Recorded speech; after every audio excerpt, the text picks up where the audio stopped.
Ó Mãe Santíssima, intercedei por nós para que possamos bem compreender os ensinamentos de vosso Divino Filho, nosso Senhor e Salvador Jesus Cristo, e as explicações dos pais da Igreja.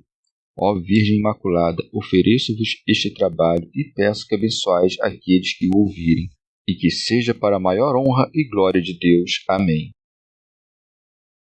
Senhor onipotente, purificai o meu coração e os meus lábios. Vós, que purificastes os lábios do profeta Isaías com carvão em brasa, e dignai-vos, por tal modo, purificar-me com a vossa misericórdia, para que possa dignamente anunciar o vosso santo Evangelho. Por Jesus Cristo nosso Senhor. Amém. Senhor, abençoai-me. Que o Senhor resida no meu coração e nos meus lábios, para que anuncie digna e convenientemente o seu Evangelho. Amém. Evangelho de Nosso Senhor Jesus Cristo segundo São Lucas. Julgamento de Jesus sobre sua geração. Jesus continuou dizendo: A quem, pois, compararei os homens desta geração? Com quem se parecem? São como crianças sentadas numa praça a se desafiarem mutuamente. Nós vos tocamos flauta, mas não dançastes. Nós entoamos lamentações, mas não chorastes. Com efeito, veio João Batista, que não come pão e não bebe vinho, e dizeis: o demônio está nele. Veio o Filho do Homem, que come e bebe, e dizeis: eis aí um glutão e beberrão, amigo de publicanos e pecadores. Mas a sabedoria é justificada por todos os seus filhos. Comentários dos Pais da Igreja. São Cirilo. Era esta uma brincadeira comum entre os filhos dos judeus.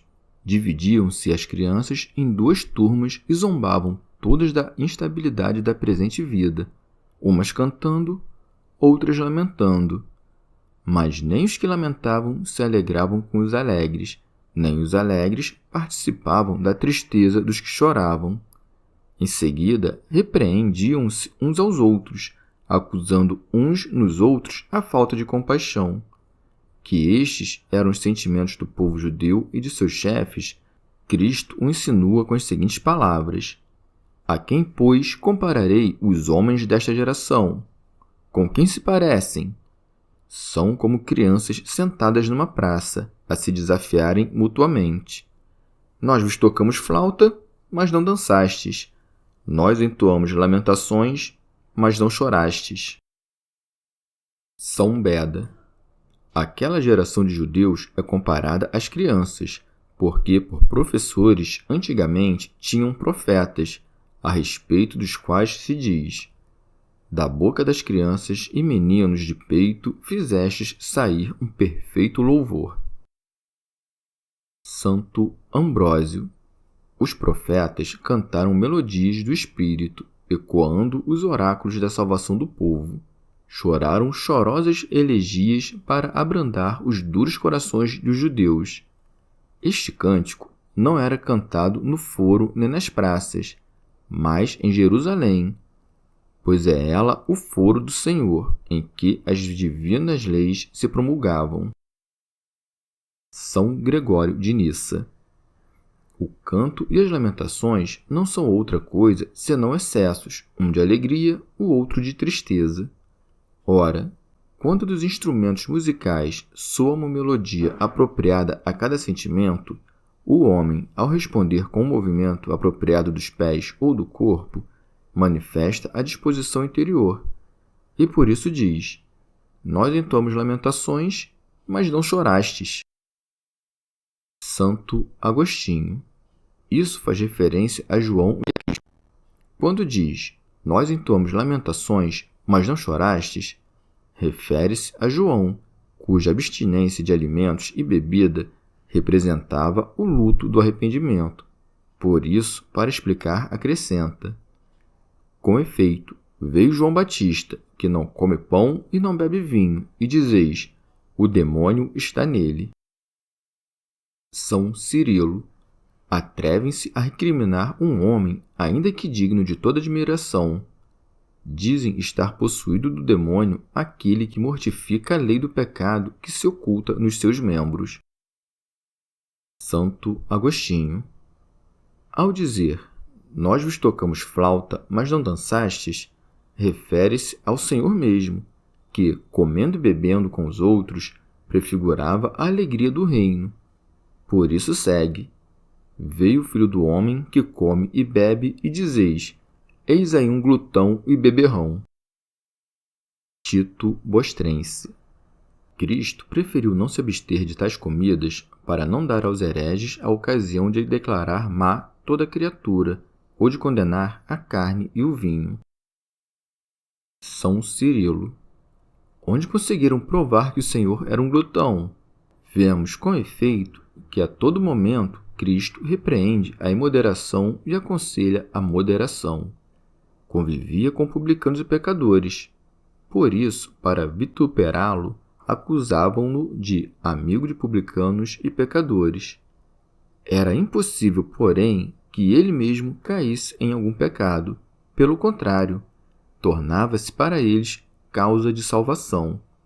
O sol não pega nenhuma sujeira irradiando sobre a terra ou a miúde brilhando sobre corpos imundos. Nem tampouco o sol da justiça é prejudicado ao conviver com os maus. Não tente ninguém comparar a própria medida com a nobreza de Cristo. Em vista da própria fragilidade, evite as relações com tais homens, pois as más conversas corrompem os bons costumes. Segue-se. Mas a sabedoria é justificada por todos os seus filhos. Santo Ambrósio. O Filho de Deus é a sabedoria por natureza, não pelo avanço nos anos ou nos estudos. Ela é justificada pelo batismo quando não é rejeitada por obstinação, mas por justiça reconhecida como dom de Deus. Nisto consiste a justificação de Deus, em ter ele transmitido seus dons não aos indignos e criminosos, mas aos inocentes, tornados justos e santos pela ablução. São João Crisóstomo. Nosso Senhor chama os sábios de filhos da sabedoria, pois é costume das Escrituras aludir aos maus antes pelo seu pecado que por seu nome próprio, e chamar os bons de filhos da virtude que os forma. Santo Ambrósio. Bem disse por todos os seus filhos, porque a justiça está guardada para todos. Os fiéis serão acolhidos e os infiéis lançados fora. Santo Agostinho. Ou ainda, ao dizer que a sabedoria foi justificada por todos os seus filhos, mostra que os filhos da sabedoria entendem que a justiça não está nem na abstinência, nem no consumo de comida, mas na equanimidade em face da escassez. Não é o consumo, mas a concupiscência que deve ser repreendida. Exige-se apenas que te conformes nos tipos de alimentos aqueles com que estás chamado a viver. Chegamos ao fim de mais um dia de comentários da Catena Áurea. Muito obrigado por ficarem até aqui, que Nossa Senhora derrame suas graças sobre nós e até amanhã. Christus,